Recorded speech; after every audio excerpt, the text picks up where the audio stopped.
Hello friends, welcome to my channel. ఈరోజు word ఏంటంటే loser. దీని తెలుగులో ఓడిపోయినవాడు అని అంటారు.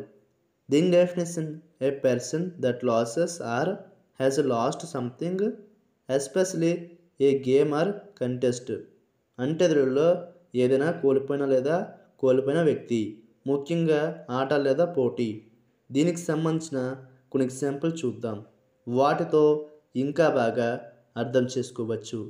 ఫర్ ఎగ్జాంపుల్, ఫస్ట్ది, you are never a loser until you quit trying. అంటే తెలుగులో మీరు ప్రయత్నించడం మానేసినంత వరకు మీరు ఓడిపోరు. దీని next example and final example, he is a bad loser. అంటే తెలుగులో అతను ఘోరంగా ఓడిపోయినవాడు. ఈ వీడియో మీకు నచ్చితే లైక్ చేయండి. మరిన్ని వీడియోల కోసం మా ఛానల్ని సబ్స్క్రైబ్ చేసుకోండి. Thank you friends.